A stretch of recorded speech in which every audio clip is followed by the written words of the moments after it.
Be here now. Just be here now.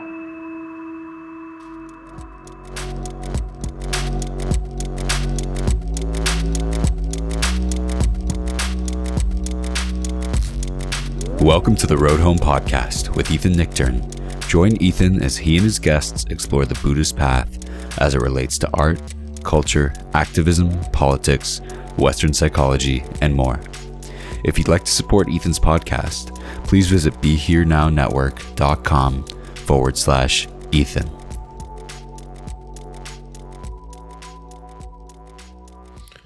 So hi, everybody. This is Ethan Nichtern for the Road Home Podcast. And this is a special year-end episode of the Road Home Podcast. We'll be back in coming episodes with some more conversations with really cool guests. But as you know, if you're a regular listener to the podcast, I do like mixing it up every once in a while by just either sharing a lecture that I gave or just thoughts on kind of where we're at and talking by myself, which is an odd thing to do, to talk with no live audience. Kind of feels like I'm sitting here in my recording space just talking to myself. But the great thing is that the good folks at Be Here Now told me that this year specifically that we're coming to an end, 2021, the listenership for the Road Home Podcast has gone up and up. And people tell me pretty frequently, actually, people I don't even know tell me they really love the podcast. And it's a really fun thing to do. It's really nice to be here, work with the great folks on Be Here Now and have their support. And it's just awesome to get to have these conversations in what I like to call the mindfulness or Buddhist space about people working with meditation practice or a mindfulness perspective in a lot of different areas. Politics, art, culture, psychology, etc. And that's really what I wanted this podcast to be, is a very wide-ranging discussion of how we live in the world as mindfulness practitioners or people interested in Buddhist teachings. And every once in a while, obviously, I do share some more specific Buddhist teachings. But I don't dedicate the podcast to that. I really dedicate the Road Home Podcast to explorations of sort of applied Dharma, how the Dharma or how a mindfulness perspective influences all these different arenas of modern life as more and more people take on these practices, have an interest in Buddhism. And again, if you want to go deeper into Buddhism itself or meditation itself as well, there's a lot of ways to do that. I teach online courses, which are starting up again in January, the 2-year-long groups that I lead. So if you want to do a deeper dive, please feel free to go to ethannichtern.com and check that out. But really just want to thank everybody for listening to the podcast and share some thoughts as we're in this transition space between 2021 and 2022. And it's okay if you listen to this at some point later on, not around New Year's, not around the end of the year, the beginning of the year, because we're always in a transition space. In one way of looking at things, it's always kind of a new year. And so this discussion of New Year's is always really charged for people because, as I frequently mention, this is the time that people tend to decide that they're going to get really into their own wellness. They tend to decide they're going to make a real shift in their life towards practices or habits that are more fulfilling and more wholesome, habits that are more useful. I think pretty much everywhere in the mindfulness, Buddhist, wellness, yoga space, January is the biggest month of the year because people are making these year-end aspirations that this year is going to be different. I'm really going to commit to my practice this year. And also because this year is not going to be different, and all of us listening to this have been around the block a few times, From a Buddhist perspective, everyone has, but everybody listening to this is, not a toddler. So we've been around the block a few times. We've seen a few New Year's come and go. We've tried to commit to some form of maybe improvement, development, however we've conceptualized that in the past, and it fades out. And then sometimes we actually resent the whole idea, of how our calendar is structured, resent the holidays, resent the notion of New Year's, intentions or aspirations or resolutions, however we want to think about that. And I think that resentment is actually a good thing because it's not really the beginning of anything. The new year is not really actually a starting point from the standpoint of how time actually works. Even if we were really interested in the beginning of the year as this transitional space, our calendar, our Gregorian calendar, doesn't really represent the ebbs and flows of the year's cycle very well. There's no real reason that New Year's would be January 1st as we define it. I think you can make a better case for the Lunar New Year. At least that's somewhat astrological and astrophysical, right? Which comes usually late in the winter towards the beginning of springtime. So there's a real sense that actually could be a rebirth moment or a restart moment. You could make the case for Labor Day in the United States calendar, the back to school, the beginning of fall harvest. I think both of those would make much better kind of thoughts of when New Year's actually happen. There's all sorts of spiritual New Year's and cultural New Year's that are not on this Gregorian calendar, and all of them, because of the rituals involved, probably make a lot more sense.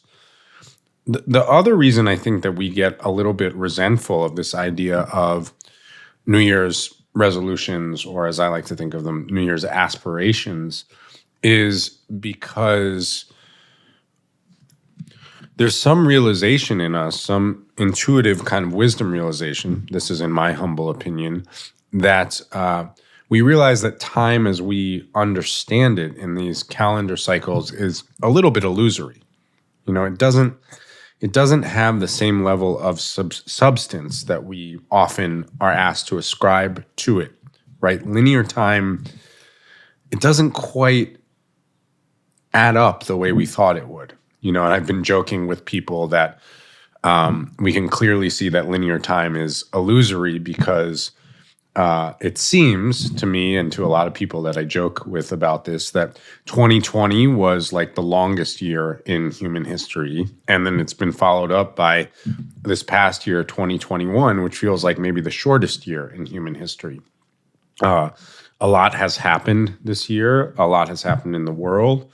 A lot of darkness in the world. Some positive stories too, although we don't really tend when things are very anxious and feel so tenuous, especially in my country.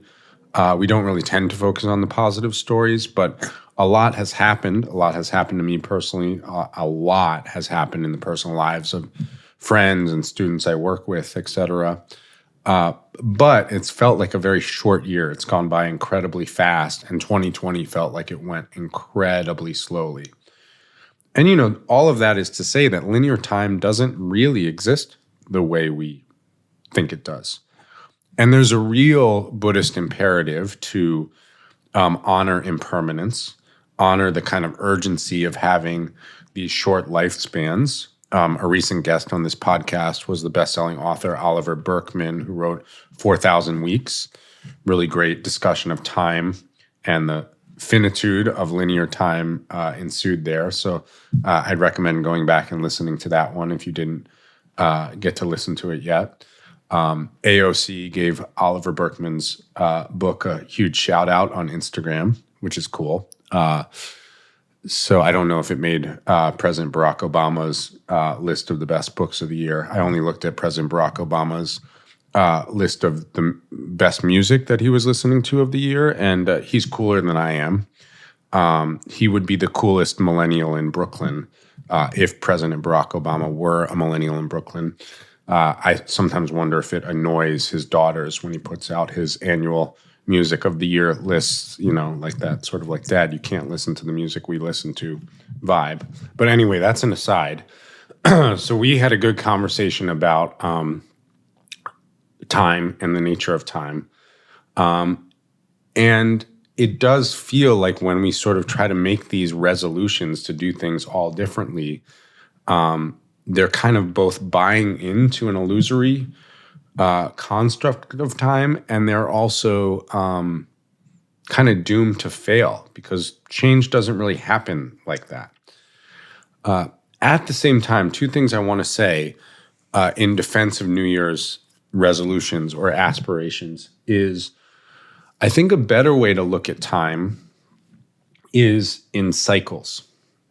I think Buddhist thought, at least on the relative level, is really about beginning to look at cycles of time, right? Cycles of practice, cycles of habitual modes of being in the world, cycles of the seasons, right? Things that tend to recur, but maybe with each recurrence, like our karma is a very Buddhist example of a cycle, right? With each occurrence, there's possibly an opportunity to shift our mindfulness, shift our intentionality, shift our way of showing up. It's the classic Buddhist example of Groundhog Day, right? Which is, one of the most Buddhist movies of all time.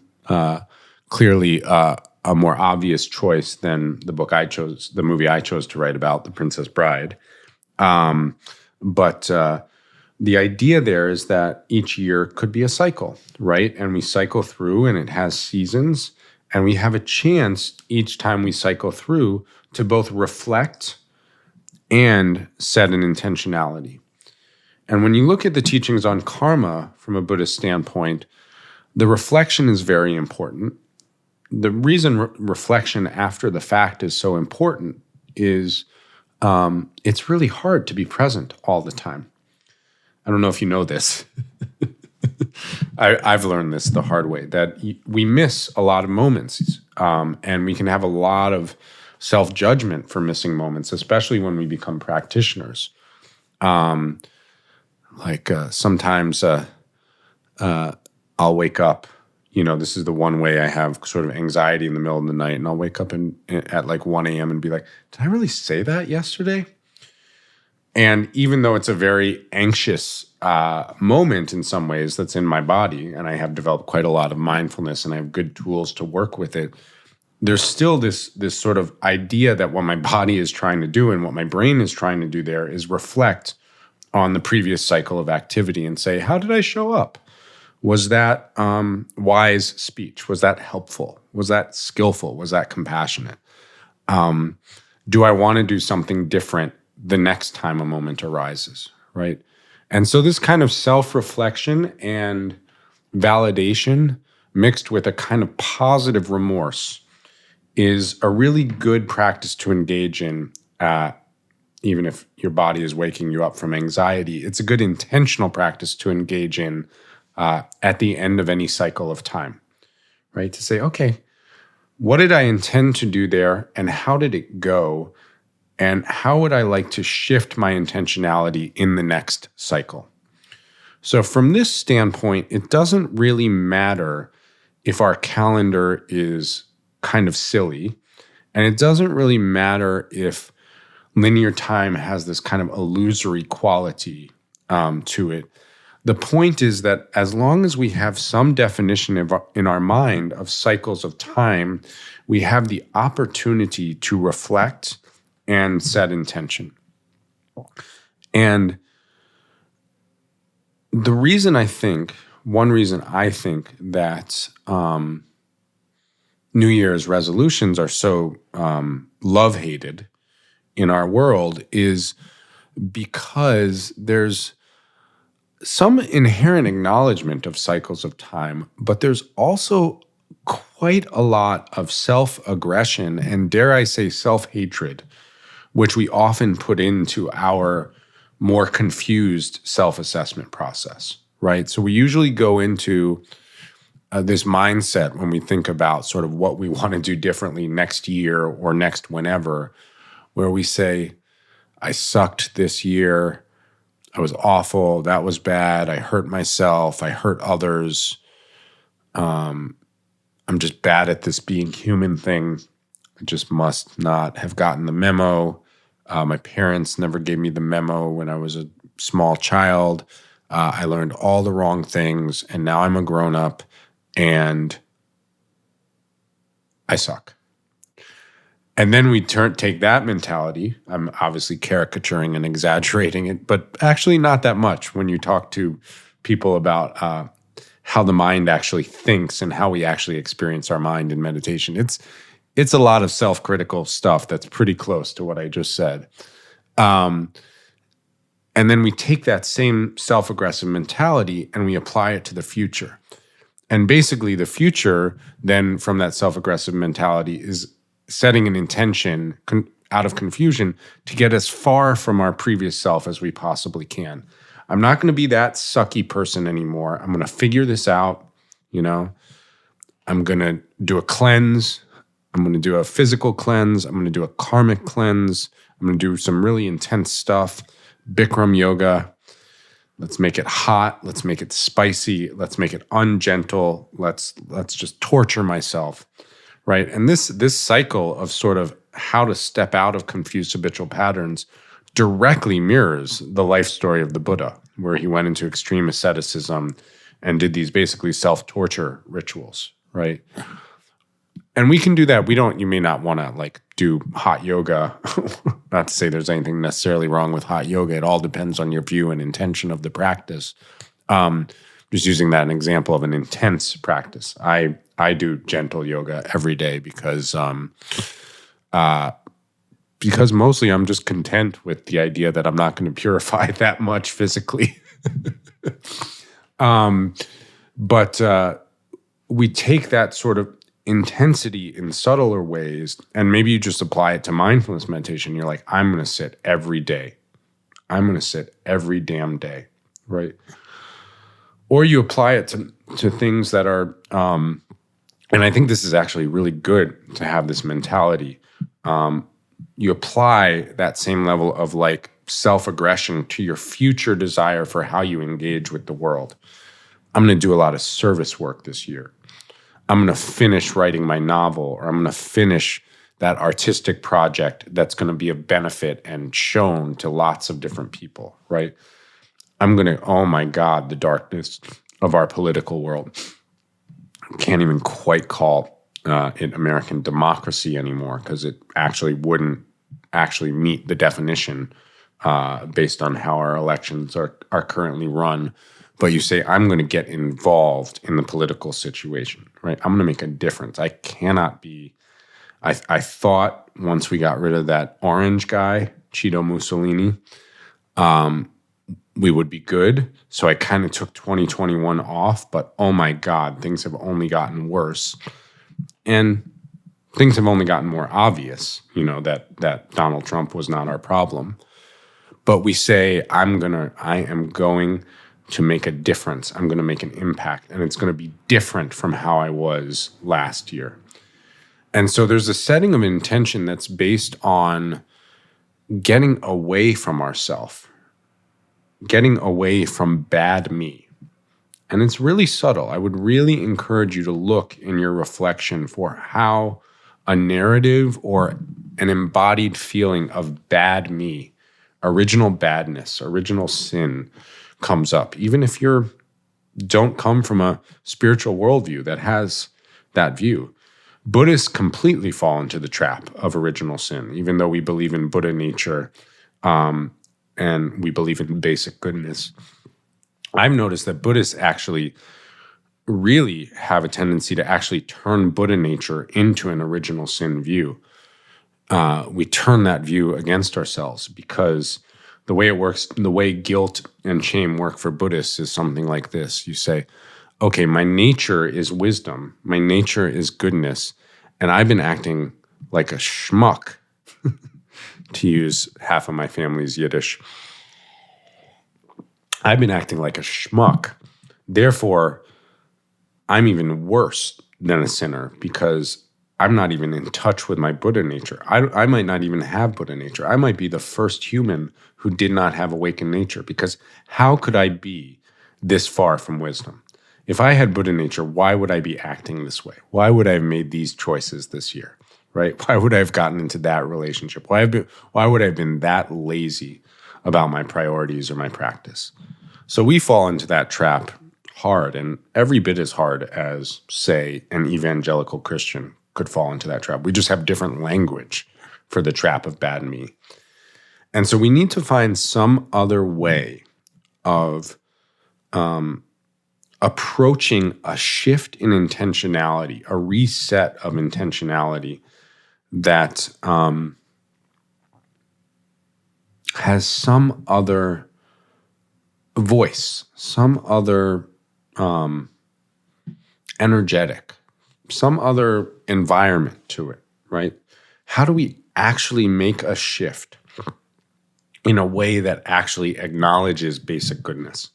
That a way that acknowledges I'm pretty okay and there's a few things I want to keep working on, right? I'm actually okay and there's a few things I want to keep working on. It's a very different way of looking at the world.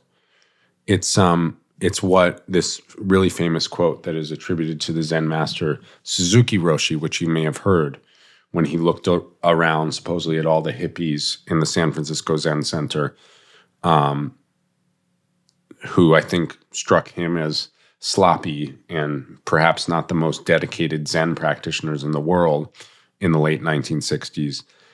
And what he said to them was supposedly, "You are all perfect, and you could all use some work." So that's really the view of Buddha nature and basic goodness. Starting with this, there's nothing wrong with me, but I want to make a few shifts to actually embody that truth more. I want to actually up my prioritizing of the values that really matter to me. And this is something I'm hearing in everybody's conversation, right? How do we actually prioritize things that matter? And I think this is where that notion of linear time that Oliver Berkman spoke of, the finitude of linear time, and what I'm talking about here with these cycles of time kind of are completely in unison and dovetail. And so this notion of building a kind of aspiration for 2022 or whatever the coming cycle of time is for you, that's based on the values you want to prioritize. And I think we're definitely seeing this coming out of the pandemic, which I do believe, even though we're still in Omicron mode, I do believe eventually we will come out of at least the pandemic phase and enter the endemic phase of coronavirus, which means it's going to keep being a shitty thing, but it's going to be a less deadly thing. But I think there's been so much reflection on just kind of not wanting to live life the way we've lived life, right? And there's a lot of systemic indictments in that: white supremacy culture, patriarchy, capitalism, which as somebody who studied economics, we don't really mean the word capitalism the way we think we mean it. It's really what we're trying to overcome is profit motivation, greed, not being able to give to people their basic needs, not being able to have a society, at least in the United States, where healthcare needs are met, and we don't see why we have an actual obligation and interest in people we don't know having the healthcare that they need, having their basic needs be met. And so I think there's a lot of movement to say, like, how do we live better lives? I don't want to work a job I don't like. I don't want to feel completely divorced from what I do day in, day out. I don't want to feel like no spiritual value in what I'm actually doing on this earth. And so I think there's a lot of sense of like, what do I want to prioritize? And, you know, spiritual practice and wellness practices tend to be hard to do. Meditation, yoga, all these things, study, right? Sangha, community, all these things tend to be annoying, irritating, grinding hard at times, at least, and also tend to be very fulfilling. But they tend not to get prioritized when we have to work or when we have to, pay bills or take care of other things, or when we just want to decompress from these activities of labor that were never really our priorities to begin with. And so we have to find a way to say, what are my priorities? What do I want to highlight? What do I want to remember? And that's why intention is right at the start of the Buddhist path, right? Saying, what am I going to highlight in this future cycle of experience? That's what intentionality is to me. It's like a highlighter pen for the future. You say, life is going to start coming at me really fast, right? Because it already does. And after the holidays, life starts coming at you fast. And there's this ability to get a highlighter pen and say, what do I want to remember when life starts coming at me fast? What do I want to have a highlight on so I can spot it and say that matters. Don't let that slip by you. Remember to do that, right? Remember my practice. Remember to engage for the benefit of others. Remember my creative practice. Remember whatever it is for you, right? Remember a long walk in nature, whatever it is. And then we can start to shift from this time of reflection to this time of setting an intention for the next period ahead, right? The reflection on the past leads to the intentionality for the next cycle of time, the next what we're calling year.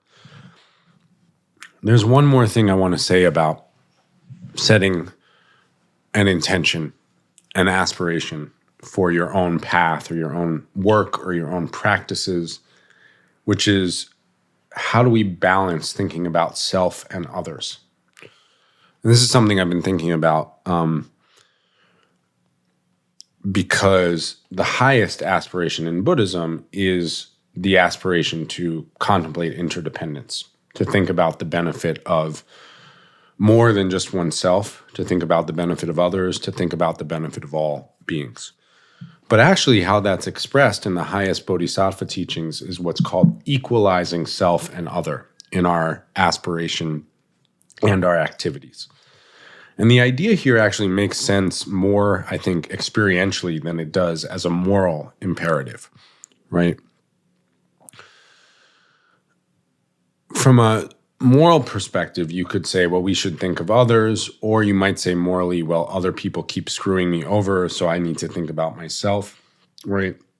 And we can really see this dilemma between how much do you think about self and how much do you think about others playing out in the world right now. I would say, at least among privileged people like myself, we have arrived or we have surpassed what I would call the crisis point of the worldview of individualism. It's really dark. People are really retracting, especially privileged people, many privileged people, into a shell of just thinking about their own self-interest. And, one of the big issues that I think about is vaccines right now. And I know this is a charged issue in spiritual communities. Sadly, I think it's a charged issue because it doesn't have to be. And I do really try to listen to people who have, I think if you listen to my podcast, I have pretty clear political perspectives, but they're not really political perspectives from my way of looking at things. They're really spiritual perspectives based on my study of Buddhism and my study of reality. I think the fact that we call them political as if that's a niche interest rather than part of your overarching worldview of self and other is problematic to begin with. But I really do try to listen to people who are vaccine hesitant, vaccine resistant, or just straight up anti-vaccine, and sometimes have pretty intense conspiracy theories about why they're holding that view. And what I find a lot, I have to say, is that people who are against vaccines for the coronavirus, when they vocalize that, I find they usually say things that are partially true, Like one of the biggest ones that I agree with is distrust for pharmaceutical companies. And I always want to say, like, nobody's like, yay, Pfizer. Like that's not a perspective that people who are taking the vaccine are holding. Like, yes, Pfizer, Moderna, you guys are awesome. It's a little bit more like, well, really smart scientists and doctors have developed these vaccines and they are clearly working. And so we're going to do that. But would be the first to be against the first to be against the greed and profit motivation of pharmaceutical companies. So I find that people who are against vaccines often make a lot of arguments that are either truthful or partially truthful, right? And we don't really know because we're not epidemiologists or scientists. I've done my research too, and my research involves listening to people who know more than I do. And it also comes from an intentionality of saying, what action can I pursue that is in the collective good?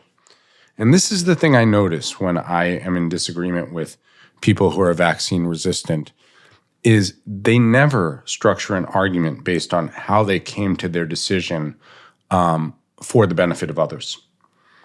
It's literally just not in their minds, right? They're taking a view and an intentionality of individualism. I'm going to do the best for me. I'm going to do my own research. I don't trust these larger entities in the world. And I've come to this conclusion that this is the thing that I'm going to do for myself. So it's a thought structure that's literally about self-liberation, right? Which is fine. I'm just saying from a Buddhist perspective, we have to understand the view. I mean, it's not fine in the sense that studies are saying that the low vaccination rates in the United States are going to end up getting hundreds of thousands of people killed. If everyone was fully vaccinated, we would probably have saved 200,000 to 300,000 lives at this point of the almost 900,000 people who have died in the United States. So it's not actually fine, but from a standpoint of disagreeing with someone, you understand the competing worldviews, right? You understand where a person's mode of thought and intentionality is coming from. And it is individualistic. And I think most of the people who are against vaccines would actually say, yes, it is an individualistic worldview. All I'm saying is that's not a Buddhist worldview. That's not a mindfulness-based worldview. That's not what somebody like Thich Nhat Hanh would teach you. So if you're taking that worldview and reading Thich Nhat Hanh or Pema Chodron, there is a clear dissonance, right, in your way of being. There is a conflict of worldviews. And that's pretty clear and pretty easy to demonstrate. So back to setting our own intentionality for what we want to work with, it is really important to be an individual. You are an individual. Nobody can get into your own experience. And when you say, what do I want to do in the time ahead to work for my own benefit, to work for my own fulfillment, that's completely valid, right? And I think we have to take that worldview because a lot of times we've been let down by the other or the others, right? And sometimes if we want to get over our kind of self-cherishing, which is what a lot of the Buddhist classical texts talk about, we actually have to say, let me actually put others first, right? I need to be in a mode of service. I need to be in a mode of generosity. I need to be in a mode of listening and contemplating and practicing compassion and focusing my meditation on the well-being of others. But the highest view from a Buddhist Mahayana perspective is what's called equalizing self and other. And we can see this experientially, as I said, more easily than we see it morally.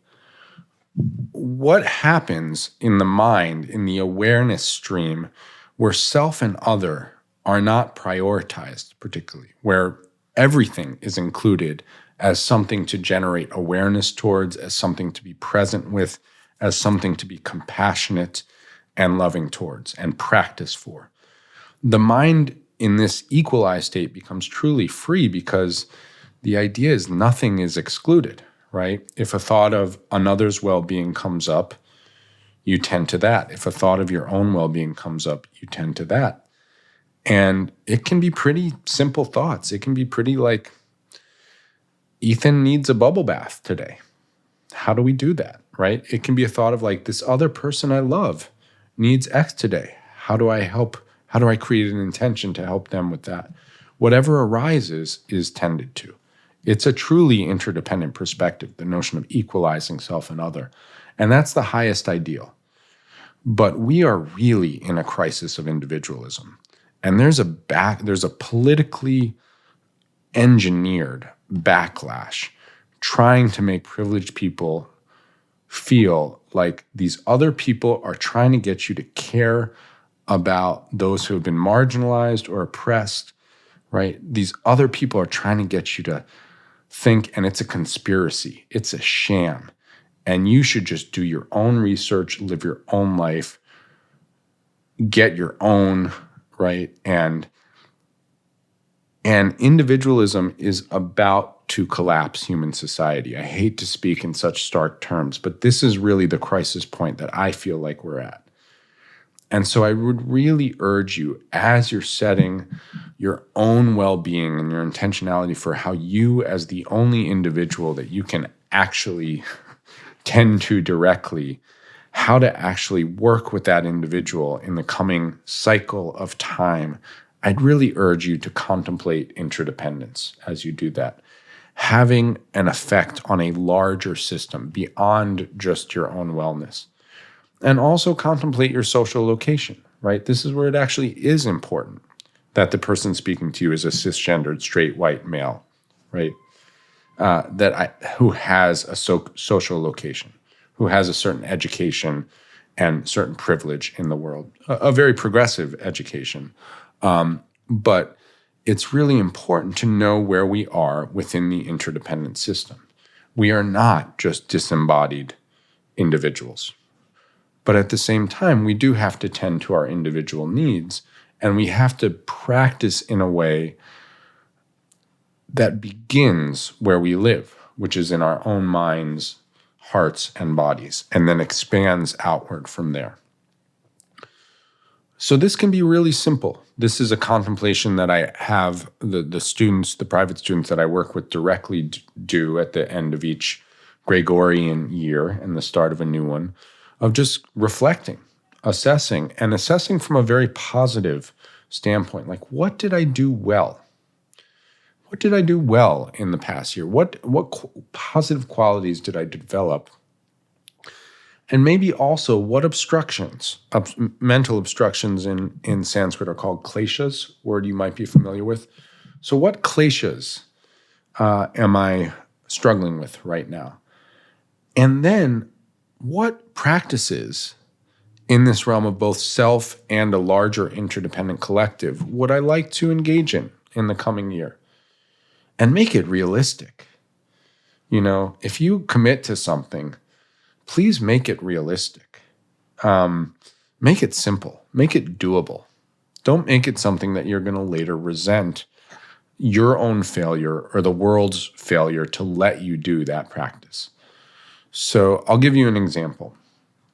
I often say to people, if you say, I'm going to meditate every day this coming week, right? 7 times this coming week, and you end up only meditating 5 times that week, you feel like a failure. But if you say, I'm going to meditate 4 times this week, and then you meditate 5 times that week, you feel like you're a success. You exceeded expectations. The latter scenario is way better psychologically and spiritually. There is, of course, some benefit to saying, I know some of the teachers I really like and respect and colleagues and mentors in the early months of the year, January, February, lead these immersions where people commit to a challenge of practicing every day for the whole month. I know Sharon Salzberg does one in February, which is nice of her to choose the shortest month of the year. And it's great. Many, many people do that. And I think that's great to kind of give ourselves a challenge and prove what we can do. But I think in the larger sense of cycles of time, it's really going to matter that we give ourselves a break on those moments where life throws curveballs at us and we can't quite show up the way we intended to when we were contemplating it. And if you can build in those forgivenesses into whatever aspirations you come up with and make your aspirations simple, specific, and attainable. That's really going to be the most confidence building for a kind of lifelong path, right? Ultimately, I would say the biggest cycles of time are the cycles of time that transcend one lifetime, right? This is a Buddhist and other spiritual traditions gift to us in terms of our relationship to time that I think is really important, to take the long view, whether or not this is your own cycles of lifetimes and you believe in such a thing, or it just means generations of humanity, generations of a society, really taking the view, right, that we're in a longer arc of time and we're just trying to have an influence and develop qualities just a little bit, year by year, decade by decade, lifetime by lifetime. That, I think, is the most generous and realistic way to look at things. And that's also the most generous way to look at our social problems and realistic way to look at our social problems. I'm reading right now the scholar and journalist Nicole Hannah-Jones' 1619 Project, right? And this is about Black history and in the face of what is now 402 years of white supremacy in North America. And I was just thinking about that number, like 400 years, right? That's many life cycles. That's in Oliver Burkeman's scale of time. That's 5 full human life cycles, 5 times 80 years, 5 reincarnations, you could say, and many more generations of humans than that. And so rather than saying like, hey, why haven't we made progress on white supremacy? We had a Black president for 8 years. You can say, well, look, these patterns are so deeply embedded that it might take more work to get out of them. Maybe it takes 400 years to overcome the patterns of white supremacy that it's taken 400 years or more to build into, right? Patriarchy, an even longer system, right? Maybe it's going to take a while to get out of that. So then you start looking at your own kleshas, whether that's jealousy or competitive mind or fixated desire for yourself, or just that self-aggression, that constant self-criticism and even hatred, internalized hatred that I spoke of. And you take a Buddhist view on that and say, maybe I've been struggling with self-aggression for the last 25 lifetimes, right? Many 4,000 week periods. And then you can say, maybe all I'm going to do in the next year is just make a little bit of progress becoming more aware of my self-hatred. In the large scheme of cycles of time, that would be a huge success. Just a little bit more awareness, a little bit more friendliness, a little bit more, oh, I see you. I know what you are. I know how to be friends with you. I know how to not fall into your trap. Just a little bit more often. That would be huge. So again, I think it's really helpful to look at time as circular and also to look at cycles of time evolving on a much larger scale than we typically think about when we think about fixing either a personal or a social problem. Anyway, those are some thoughts I wanted to share. If you do hear this before New Year's on the Gregorian calendar of 2022, also known as 3 years past when the first Blade Runner was set. So from that perspective, things haven't fallen apart quite as much as they could have from a Blade Runner perspective. If you're hearing this before that, I want to wish you a very happy New Year. I hope your practice goes well. If you want to check out one of the groups I'm leading, please do. If you want to check in with another Sangha, please do. Sangha or community is so important. So it's really the key to building a practice. And whatever political or social engagement you're going to do in this year, I think there's going to be opportunities for us to do so much of that. I think it's going to become almost automatic because things are going to be so in all of our faces this year that we just have to show up and be brave and be as grounded as we can. And if you're listening to it after the new year, then I hope you can conceptualize that at any point you can start thinking about a coming cycle of time and work with reflection on the past and aspiration for the next cycle. So we'll have a few great conversations for you on the next few episodes of the Road Home podcast. Please, if you're listening to this, please subscribe. Please leave a review. We are succeeding in building the audience for this podcast, and I'm just so grateful for another great year with the podcast. And I'll keep doing it as long as people are getting benefit from it. So I think that's all I have to say. So happy New Year, happy cycles of time, and happy now, whenever it is. So for the Road Home podcast, this is Ethan Nichtern. See you next time.